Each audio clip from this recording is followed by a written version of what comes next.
கர்த்தருடைய பரிசுத்த நாமத்திற்கு மகிமை உண்டாகட்டும்.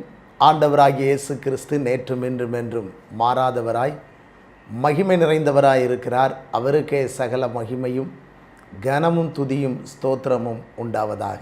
உங்களை சந்திப்பதில் கிறிஸ்துவுக்குள் நான் மற்றற்ற மகிழ்ச்சி அடைகின்றேன். இந்த நாளிலும் ஆண்டவர் நமக்கு கொடுத்த வாக்குத்தத்த வசனத்தை தியானித்து நாம் முன் செல்ல கர்த்தர் நமக்கு நல்ல கிருபைகளை தந்து நடத்துவாராக. நம்முடைய தியானத்திற்காக நாம் எடுத்துக்கொண்ட வேத வசனம் யோவேல் தீர்க்க தரிசன புஸ்தகம் 2ஆம் அதிகாரம் 19ஆம் வசனம். கர்த்தர் மறுமொழி கொடுத்து தமது ஜனத்தை நோக்கி, இதோ நான் உங்களை இனி புறஜாதிகளுக்குள்ளே நிந்தையாக வைக்காமல் உங்களுக்கு தானியத்தையும் திராட்சரசத்தையும் எண்ணெயையும் கொடுத்தேன், நீங்கள் அதனால் திருப்தி ஆவீர்கள். கர்த்தருடைய நாமத்திற்கு மகிமை உண்டாகட்டும். பிரியமானவர்களே, நம்முடைய தேவன் தம் ஜனத்தை குறித்து வைராக்கியமாக இருக்கின்றார். நான் உங்களை இனி புறஜாதிகளுக்குள்ளே நிந்தையாக வைக்காமல் என்று சொல்லுகிறார். நிந்தையாக தம்முடைய ஜனத்தை வைப்பதில்லை என்பதிலே நம்முடைய தேவன் வைராக்கியத்தோடும் வாஞ்சையோடும் இருக்கின்றார். நிந்தை என்று சொல்ல வேண்டும் என்று சொன்னால், எது இருக்க வேண்டுமோ அது இல்லாமல் இருந்தால் அது நிந்தையாக இருக்கின்றது. அது மட்டுமல்ல, துன்மார்க்க மனிதன் நீதிமானை எதிர்ப்பான் என்று சொன்னால், அற்பமாய் எண்ணுவான் என்று சொன்னால் அது நிந்தையாக இருக்கின்றது. புதுப்பிக்கப்பட வேண்டிய ஜனம் பழைய நிலையிலேயே இருப்பார்கள் என்று சொன்னால் அது நிந்தையாக இருக்கின்றது.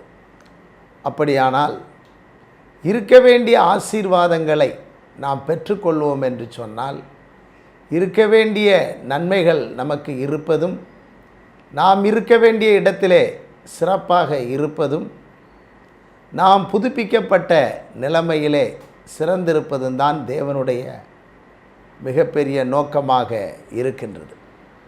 எனவே புறஜாதிகளுக்குள்ளே நாம் இனி நிந்தையாக, அவமானமாக, புறஜாதிகளுக்குள்ளே இனி அற்பமானவர்களாக, இழப்பமானவர்களாக நாம் இருக்க வேண்டிய அவசியம் இல்லை. தேவன் நம்மை நிந்தை நீங்க மகிமையாக, ஆசீர்வாதமாக வைப்பேன் என்று சொல்லுகின்றார். நான் உங்களை இனி புறஜாதிகளுக்குள்ளே நிந்தையாக வைக்காமல் உங்களுக்கு தானியத்தை, திராட்சரசத்தை, எண்ணெயை கொடுத்தேன், நீங்கள் அதனால் திருப்தி ஆவீர்கள். அப்படியானால் இனி நம்முடைய வாழ்க்கையிலே என்னென்ன ஆசீர்வாதங்கள் இருக்க வேண்டுமோ அவைகளையெல்லாம் நம்முடைய தேவன் கொடுக்க போகின்றார். நாம் இனி நம்முடைய வாழ்க்கையிலே திருப்தியாக இருக்க போகிறோம் என்பதுதான் இந்த மாதத்திலே தேவன் நமக்கு தருகின்ற வாக்குத்தத்த வசனமாக இருக்கின்றது. பிரியமானவர்களே, முதலாவதாக, இருக்க வேண்டியது இல்லாமல் இருப்பது நிந்தையாகும். இதற்கு ஆதாரமாய் ஒரு வசனத்தை நாம் வாசிக்கலாம். ஆதியாகமத்தின் புஸ்தகம் 30ஆம் அதிகாரம் 23ஆம் வசனம் இப்படி சொல்லுகிறது. அவள் கர்ப்பவதியாகி ஒரு குமாரனை பெற்று தேவன் என் நிந்தையை நீக்கிவிட்டார் என்றும் என்று நாம் வாசிக்கின்றோம். இந்த இடத்திலே ராகேலை பற்றி நாம் வாசிக்கின்றோம். ராகேல் யாக்கோபின் இளைய, அதாவது லாபானின் இளைய மகளாய் இருக்கின்றாள். இந்த ராகேலை யாக்கோபு அதிகமாய் நேசிக்கின்றான். அவள் அழகாயிருக்கின்றாள், ஆற்றலோடு இருக்கின்றாள், சுறுசுறுப்பாய் இருக்கிறாள், உற்சாகத்தோடு இருக்கிறாள். அவளுக்கு யாக்கோபுடைய கண்களிலே தயை கிடைக்கின்றது. அவளை ஏற்ற நேரம் வரும்பொழுது மனமுடித்து கொள்ளுகின்றான் யாக்கோபு. ஆனால் எல்லாருடைய வாழ்க்கையிலும் இருக்கின்ற ஆசீர்வாதம் அவளுடைய வாழ்க்கையிலே இல்லாமல் இருக்கிறதை நாம் பார்க்கிறோம். எல்லாருக்கும் தேவன் குடும்பமாக்கி குழந்தைகளை கொடுத்து ஆசீர்வதித்து மேன்மைப்படுத்தி வைத்திருக்கிறார். ஆனால் இவளுடைய வாழ்க்கையிலோ இந்த ஆசீர்வாதம் இல்லாமல் இருக்கிறதை பார்க்கிறோம். அழகு இருக்கின்றது, மரியாதை இருக்கின்றது, ஆற்றல் இருக்கிறது, பிறரால் நேசிக்கப்படக்கூடிய அளவுக்கு அந்தஸ்தும் மேன்மையும் இருக்கிறது.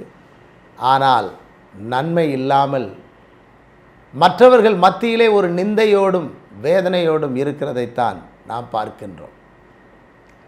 இப்படித்தான் இன்றைக்கும் உங்களுடைய வாழ்க்கையிலே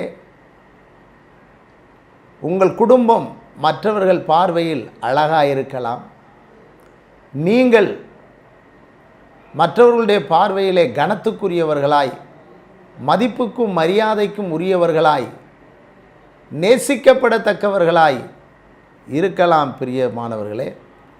ஆனால் உங்களுக்குள்ளே ஏதோ ஒன்று இல்லாமல் இருப்பது, உங்களுக்குள்ளே நீங்கள் எதிர்பார்க்கின்ற ஆசீர்வாதம் இல்லாமல் இருப்பது, உலகம் பார்க்கக்கூடிய அளவுக்கு உங்களுக்கு ஒரு நன்மை இல்லாமல் இருப்பது, அது நிந்தனையாக வேதனையாக இருக்கலாம். ஒருவேளை உங்கள் குடும்பத்தில் சமாதானம் சந்தோஷம் இருக்க வேண்டிய இடத்தில் இல்லாமல் குடும்பத்தில் எப்பொழுதும் சஞ்சலமும் தவிப்பும் போராட்டங்களுமான பிரச்சனைக்குள்ளே இருக்கலாம். அல்லது குடும்பத்திலே பிள்ளைகளுக்கு இருக்க வேண்டிய ஆசீர்வாதங்கள், வேலை வாய்ப்புகள், நன்மைகள், உயர்வுகள் இவைகள் இருக்க வேண்டும், ஆனால் இவைகள் இல்லாமல் இருக்கலாம். இப்படி ஏதோ ஒரு நன்மைகள் இல்லாதிருப்பதினாலே நீங்கள் சோர்ந்து போய் கலங்கி கொண்டிருக்கலாம். ஆனாலும் பயப்பட வேண்டிய அவசியமில்லை. இவள் நிந்தைக்குள்ளே இருக்கும் பொழுது என்ன செய்கிறாள் என்று சொன்னால், கதறுகின்றாள், வேதனைப்படுகின்றாள். தன் கணவனை பார்த்து பிள்ளை கொடும், இல்லை என்றால் நான் சாகிறேன் என்று அவள் துடிக்கிறதை பார்க்கின்றோம். யாக்கோபு சொல்லுகிறார், நான் அல்லவா, கர்த்தர் அல்லவா உன்னுடைய, நானா உன் கற்பத்தை அடைத்திருக்கிறேன், கர்த்தர் அல்லவா உன் கற்பத்தை அடைத்திருக்கிறார் என்று சொல்லுகிறதை நாம் பார்க்கிறோம். அப்படியானால் ஸ்தோத்திரம், அவள் வியாகுலப்படுகிறாள், தேவனை நோக்கி ஜெபிக்கின்றாள், மன்றாடுகிறாள். அவள் தன்னுடைய வேதனையையும் வியாகுலத்தையும் ஆண்டவரிடத்திலே தெரிவிக்கின்றபடியினாலே அவளுடைய வியாகுலங்கள், அவளுடைய வேதனைகள், அவளுடைய நிந்தனையின் கண்ணீர், நிந்தனையின் வருத்தங்களை எல்லாம் தேவன் அறிகிறவராயிருக்கின்றார். அதைத்தான் மத்தேயு 2:17 வாசிக்கின்றோம். குழந்தை இல்லாமல் ராகேல் அழுகிறாள், ராமாவிலே அழுகையும் புலம்பலும் உண்டாயிருக்கும் என்று சொல்லப்பட்டிருக்கிறது. அதை எரேமியா தீர்க்கதரிசி 31:15 சொல்லுகிறதை நாம் பார்க்கின்றோம். அப்போது கர்த்தருடைய சமூகத்திலே தன்னுடைய நிந்தைக்காக, தன்னுடைய வாழ்க்கையில் இருக்க வேண்டிய ஆசீர்வாதம் இல்லை என்பதற்காக அவள் கதறி அழுது மன்றாடுகிறபடியினால் தேவன் ஜெபத்தை கேட்கிறார்.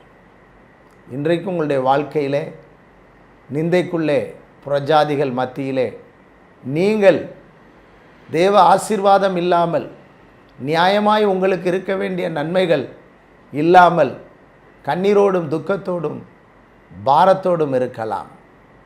ஆனால் கதறி ஆண்டவருடைய சமூகத்தை நோக்கி கூப்பிடும் பொழுது நிச்சயமாகவே கர்த்தர் ஜெபத்தை கேட்கிறார். யாத்ராகமம் 2:25 நாம் வாசித்து பார்க்கும்போது, தேவன் இஸ்ரவேல் புத்திரரை கண்ணோக்கினார், தேவன் அவர்களை நினைத்தருளினார் என்று சொல்லப்பட்டிருக்கிறது. கீழ் மட்டத்தில் இருந்து இஸ்ரவேல் மக்கள் நிந்தைக்குள்ளும் ஜீவனை கசப்பாக்கி வேதனைக்குள்ளும் இருந்த பொழுது, கதறி கூப்பிட்ட பொழுது மெய்யாகவே அவருடைய கூப்பிடுதலை கேட்டார், அவர்களை நினைத்தார், அவர்களை விடுவித்தார்.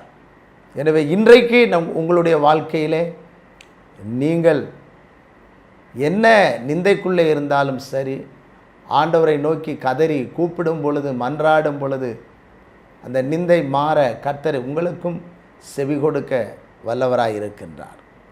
லூக்கா 1:25 இப்படி சொல்லுகிறது, எனக்கு இப்படி செய்தருளினார் என்று சொல்லி 5 மாதம் வெளிப்படாதிருந்தால் என்று சொல்லி பார்க்கிறோம். எலிசபெத் தன்னுடைய வாழ்க்கையில் குழந்தை இல்லாததினாலே அவள் ஒரு நிந்தைக்குள்ளே வேதனைக்குள்ளே காணப்பட்டாள். ஆனாலும் எவ்வளவு நாட்கள் எவ்வளவு காலங்கள் அவள் மன்றாடி போராடி ஜெபிச்சிருப்பாள்.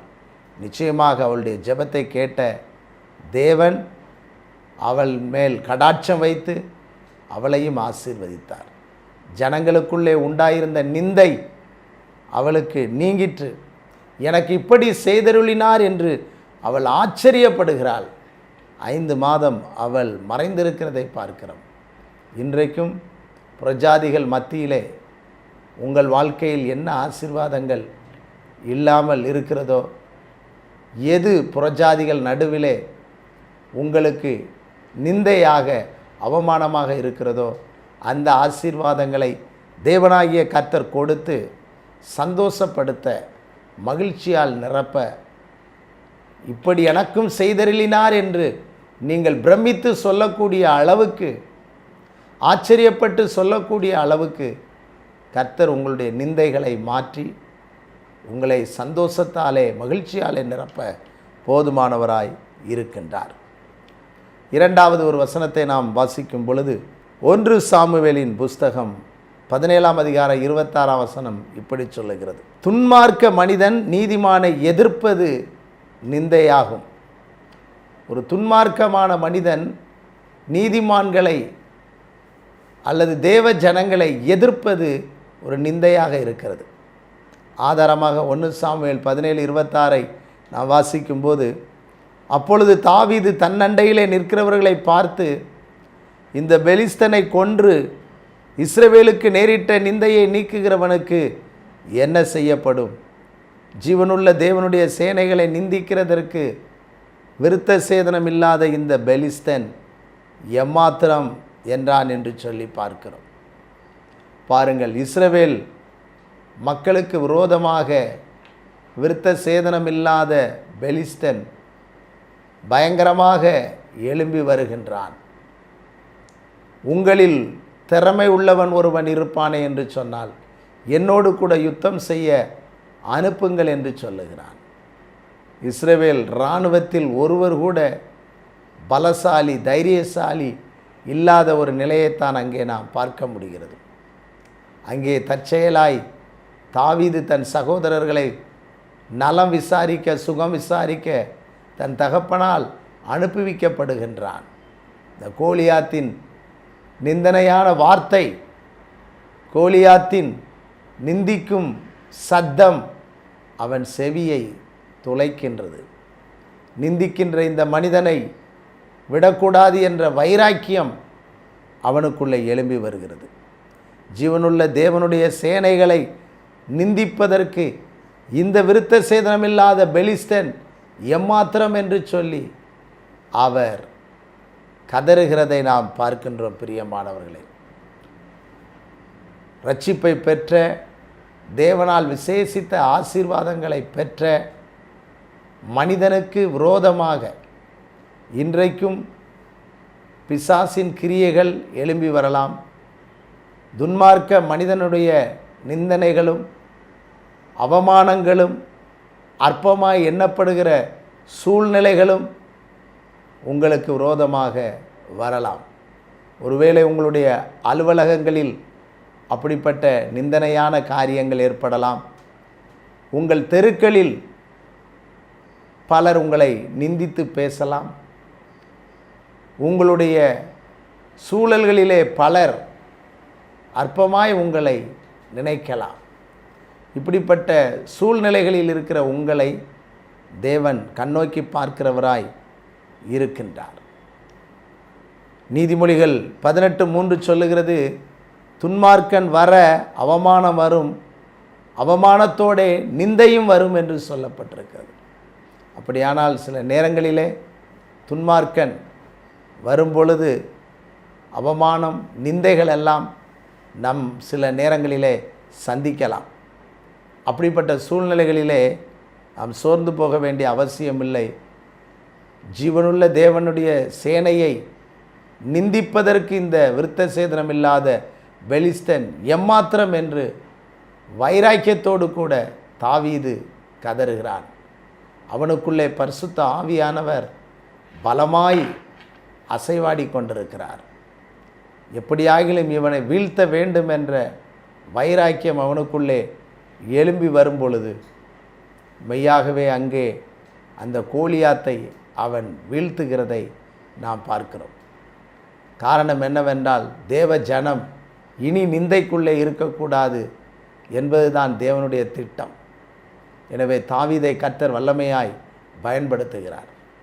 இன்றைக்கும் நீங்கள் எந்த மனிதனுடைய தூஷணத்திற்குள்ளோ எந்த துஷ்ட சக்திகளின் அவமானத்திற்குள்ளோ நீங்கள் இருக்க வேண்டும் என்பது தேவனுடைய சித்தமில்லை.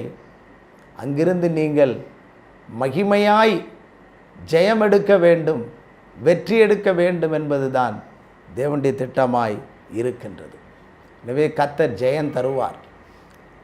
இன்றைக்கும் பல்வேறு சூழ்நிலைகளிலே மக்கள் நிந்தையை அனுபவிக்கிறார்கள். வேதத்தில் கூட நாம் பார்க்க முடியும். ஆதியாகமம் 16ஆம் அதிகாரம் 4ஆம் வசனம், அவன் ஆகாரோடே சேர்ந்தபோது அவள் கற்பந்தரித்தாள். அவள் தான் கர்ப்பவதியானதை கண்டபோது தன் நாச்சியாரை அற்பமாய் எண்ணினாள் என்று சொல்லி பார்க்கிறோம். சாராள் ஆகார் நிமித்தம் அற்பமாகவும் இழிவாகவும் எண்ணப்படுகிற ஒரு சூழ்நிலையை நாம் பார்க்கிறோம். அந்த இடத்திலே கர்த்தர் சாராளை ஆசீர்வதிக்கின்றார். ஏற்ற வேளையில் சாராளுடைய நிந்தை மாறுவதற்கு ஒரு ஈசாக்கை கொடுத்து உற்சாகப்படுத்துகிறாள். இப்பொழுது ஆண்டவர் சொல்லுகிறார். சாராள் அங்கே சொல்லும்போது அடிமை பெண்ணையும் அவள் மகளையும் புறம்பே தள்ளும் என்று சொல்லுகிறார். நிந்தித்து கொண்டிருந்த, அவமரியாதையாய் நினைத்து கொண்டிருந்த அந்த ஆகாரும் அவளுடைய மகளும் தள்ளப்படுகிறதை நாம் பார்க்கின்றோம். பிரியமானவர்களே, நாம் எந்த நிந்தனைக்குள்ளே வேதனைக்குள்ளே இருந்தாலும் அந்த நிந்தனையை கர்த்தர் மாற்றி நம்மை சந்தோஷத்திற்குள்ளும் மகிழ்ச்சிக்குள்ளும் வைப்பது தான் தேவனுடைய நோக்கமாக இருக்கின்றதை நாம் பார்க்கின்றோம். மூன்றாவதாக ஒரு காரியத்தை நாம் பார்க்கிறோம். புதுப்பிக்கப்பட வேண்டிய ஜனம் பழைய நிலையிலேயே இருப்பது நிந்தையாக இருக்கின்றது. அதற்கு ஆதாரமாக யோசுவாவின் புஸ்தகம் 5ஆம் அதிகாரம் 9ஆம் வசனம் இப்படி சொல்லுகிறது. கர்த்தர் யோசுவாவை நோக்கி, இன்று எகிப்தின் நிந்தையை உங்கள் மேல் இராதபடிக்கு புரட்டி போட்டேன் என்றார். அதனால் அந்த ஸ்தலம் இந்நாள் வரைக்கும் கில்கால் எனப்படுகிறது என்று சொல்லி பார்க்கிறோம். புதுப்பிக்கப்பட வேண்டிய ஜனம் பழைய நிலையிலேயே இருப்பது நிந்தையாகும். இஸ்ரவேல் ஜனங்கள் எகிப்து தேசத்திலிருந்து விடுவிக்கப்பட்டவர்களாய் அவர்கள் கானானுக்கு நேராக கடந்து வந்து கொண்டிருக்கிறார்கள். அவர்கள் வாழ்க்கையிலே எகிப்தின் நிந்தை இருக்கின்றது. எகிப்திலே அவர்கள் போஷிக்கப்பட்டாலும், எகிப்திலே அவர்கள் ஒரு ராஜ்யமாய் உருவாக்கப்பட்டாலும், அந்த எகிப்தின் பாவத்தன்மை, அந்த விக்கிரக ஆராதனையின் தன்மை அவர்கள் மேல் இருக்கிறது. அவர்கள் சுத்திகரிக்கப்பட வேண்டியதும் அவர்கள் பரிசுத்தமாக்கப்பட வேண்டியதும் அவசியமாக இருக்கின்றது. அவர்கள் பரிசுத்தமாகி தேவனுக்கு பிரியமான ஜனமாய் காணப்பட வேண்டியது தான் தேவனுடைய மிகப்பெரிய திட்டமாய் இருக்கின்றது. எனவே அவர்கள் சோதரம் எரிகோவின் பக்கத்திலே வந்தார்கள். அவர்கள் யோர்தானை தாண்டினார்கள். எரிகோவை கோட்டை உடைக்கப்பட்டு ஜெயமெடுத்து வந்தார்கள். கர்த்தர் யோசுவாவை நோக்கி, இஸ்ரவேல் மக்களை நீ சுத்திகரிக்க வேண்டும், பரிசுத்தமாக்க வேண்டும், அவர்கள் விருத்த சேதனம் பண்ணப்பட வேண்டும் என்று சொல்லி அவனோடு பேசி அங்கே இஸ்ரவேல் மக்கள் மறுபடியும் விருத்த சேதனம் பண்ணப்படுகிறார்கள். விருத்த சேதனம் பண்ணப்படுகிறார்கள். அவர்கள் விருத்த சேதனம் பண்ணப்பட்ட பொழுதுதான் கர்த்தர் அவர்களை பார்த்து சொல்லுகிறார், இன்று எகிப்தின் நிந்தையை உங்கள் மேல் இராதபடிக்கு புரட்டி போட்டேன் என்றார். அதனால் அந்த ஸ்தலம் இந்நாள் வரைக்கும் கில்கால் எனப்படுகிறது. அவர்களுடைய வாழ்க்கையில் இருந்த நிந்தனை அங்கே புரட்டப்பட்டது, உருண்டு ஓடிவிட்டது. இப்பொழுது அவர்கள் ஒரு புதுப்பிக்கப்பட்ட நிலைமையிலே இருக்கின்றார்கள். சுத்திகரிக்கப்பட்ட ஒரு நிலைமையிலே அவர்கள் இருக்கின்றதை நாம் பார்க்கின்றோம். அப்படியானால் எனக்கு அன்பானவர்களே, ஸ்தோத்திரம், ஒருவன் கிறிஸ்துவுக்குள் இருந்தால் புது சிருஷ்டியாக இருக்கிறான்.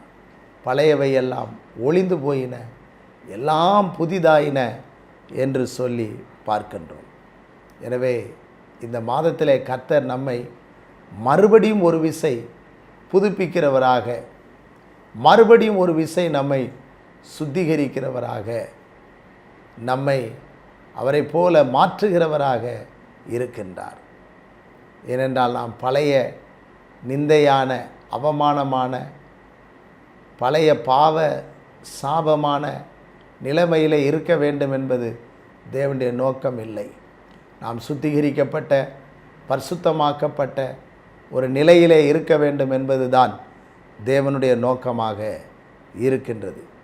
எனவே பழைய நிந்தைகள், பழைய போராட்டங்கள், பழைய சுபாவங்கள் இனி நம்முடைய வாழ்க்கையில் இல்லாமல் நாம் புதுப்பிக்கப்பட்டவர்களாய், சுத்திகரிக்கப்பட்டவர்களாய் ஒரு முன்னேற்றமான நிலைக்கு ஏதுவாகத்தான் கர்த்தர் நம்மை இந்த மாதத்திலே கொண்டு போகிறார்.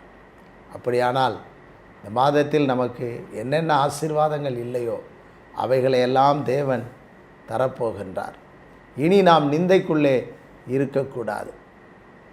இங்கே வேதத்திலே நாம் வாசிக்கும்போது, புறஜாதிகளுக்குள்ளே நிந்தையாக வைக்காமல் உங்களுக்கு தானியம், திராட்சரசம், எண்ணெயை கொடுத்தேன் என்று சொல்லுகிறார். தானியம் மிக முக்கியமானது, திராட்சரசம் களிப்பாக்கக்கூடியது, எண்ணெய் முகக்கலையை உண்டாக்கக்கூடியது. இவைகளெல்லாம் இருக்கும் பொழுதுதானே ஒரு சந்ததி அல்லது ஒரு தேசத்தின் மக்கள் நிறைவுள்ளவர்களாய், மகிழ்ச்சி உள்ளவர்களாய் இருக்க முடியும். அதைப்போல இன்றைக்கு உங்களுடைய வாழ்க்கையில் எது குறைவை நிறைவாக்குமோ, எது உங்களுடைய இல்லாமையை இருக்கும்படியாக திருப்தியை கொடுக்குமோ, எது உங்களுடைய வாழ்க்கையிலே சமாதானத்தை, மகிழ்ச்சியை, சந்தோஷத்தை கொடுத்து மேன்மைப்படுத்துமோ, அதையெல்லாம் தேவன் இன்றைக்கு கண்ணோக்கி பார்த்து கொண்டிருக்கிறார். இந்த மாதத்தில் நீங்கள் குறைவுபட்ட, தேவையோடு இருக்கிற எல்லா பகுதியிலும் தேவன் தம்முடைய நன்மையை, ஆசீர்வாதத்தை, நிறைவை கொடுத்து உங்களை உற்சாகப்படுத்த வல்லவராயிருக்கிறார். இனி நீங்கள் புறஜாதி மக்கள் மத்தியிலே, நீங்கள் குடியிருக்கிற தேசத்தின் பகுதியிலே, வசிக்கிற வீதியிலே, உங்கள் எல்லைகளிலே நீங்கள் இனி நிந்தையாகவோ, மற்றவர்கள் மத்தியில் அவமானமாகவோ இருப்பதில்லை. நிச்சயமாக தேவன் உங்களை திருப்தியாக்குவார், சந்தோஷத்தினால் நிரப்புவார். இப்படி நிரப்பப்படும் பொழுது உங்களுடைய வாழ்க்கை மகிழ்ச்சியாயிருக்கும், மேன்மையாயிருக்கும் என்பதிலே சந்தேகமே இல்லை. எனவே கர்த்தர் இந்த மாதத்திலே நமக்கு மறுமொழி கொடுப்பார். புறஜாதிகளுக்குள்ளே நிந்தையாக வைக்காமல் தானியத்தையும், திராட்சரசத்தையும், எண்ணெயையும் கொடுத்து அதனாலே நாம் திருப்தியாகக்கூடிய அளவுக்கு கர்த்தர் சகல நிந்தைகளையும் அவமானங்களை எடுத்து போட்டு நிறைவுள்ளவர்களாய் மாற்றுவார். கர்த்தர் தாமே இந்த வார்த்தைகளை கொண்டு ஆசீர்வதித்து நம்மை பலப்படுத்துவாராக. ஆமென். நாம் ஜெபிப்போம். இஸ்ரவேலின் துதிகளில் வாசம் பண்ணுகிற எங்கள் பரிசுத்தம் நிறைந்த பரலோக பிதாவே, நல்ல குமாரனாம் இயேசு கிறிஸ்துவின் உன்னதமான நாமத்தில் வருகிறோம். எங்களை பாதுகாத்து நல்ல சுகம், பலன், கிருபைகளை தந்து இந்த மாதத்துக்குள்ளே எங்களை பிரவேசிக்க செய்தீரே. உமது அளவில்லாத ஆசீர்வாதங்களினாலும் நன்மைகளினாலும் நீர் எங்களை நிரப்பி மேன்மைப்படுத்த வேண்டும் என்று நாங்கள் ஜெபிக்கின்றோம். ஆண்டவரே, கர்த்தாவே, தேசமெங்கும் மக்கள் பாதிக்கப்பட்டு பலவீனப்பட்டு தாக்கப்பட்டிருக்கிற இந்த சூழ்நிலையிலே தேசத்துக்கு இறங்குவீராக. ஜனங்களை கண்ணோக்கி பார்ப்பீராக. ஜனங்களை விடுவிக்க நாங்கள் ஜெபிக்கின்றோம். அற்புதமாய் உடைய பிள்ளைகளை விடுவித்து சொஸ்தமாக்குவீராக. ஆண்டவரே, இந்த வியாதி வேதனைகளுக்கு உடைய ஜனங்களை விலக்கி மறைத்து பாதுகாத்து கொள்ள நாங்கள் ஜெபிக்கின்றோம். விடுதலை சுகம் என்னும் அனுபவத்துக்குள்ளே வர கர்த்தர் தாமே அனுக்கிரகம் செய்யவும் உதவி செய்யவும் நாங்கள் ஜெபிக்கின்றோம். யார் யார் வாழ்க்கையில் நிந்தையை அனுபவித்து கொண்டிருக்கிறார்களோ, வேதனையை அனுபவித்து கொண்டிருக்கிறார்களோ, நிந்தையான வேதனையான அனுபவங்கள் எல்லாம் மாற்றப்பட்டு ஆண்டவரே, உடைய பிள்ளைகள் வாழ்க்கையில் என்னென்ன நன்மைகள் தேவையோ அந்த நன்மைகளை எல்லாம் கர்த்தர் தாமே வாய்க்க பண்ணி, கர்த்தர் தாமே காரியங்களை கைகூடி வர பண்ணி செழிப்பாக்கவும் விருத்தியாக்கவும் மேன்மைப்படுத்தவும் நாங்கள் ஜெபிக்கிறோம். தொடர்ந்து கர்த்தருடைய ஆசீர்வாதமும் அனுக்கிரகமும் எங்களோடு கூட இருக்கட்டும். எல்லா மகிமையும் கனமும் துதியும் புகழும் உமக்கே செலுத்துகிறோம். மீட்பர் இரட்சகருமாய் இயேசுவின் இன்ப நாமத்தில் வேண்டிக் கொள்கிறோம் ஜீவனுள்ள நல்ல பிதாவே. ஆமேன், ஆமேன். God bless you. கர்த்தர் தாமே உங்களை ஆசீர்வதிப்பாராக. ஆமேன்.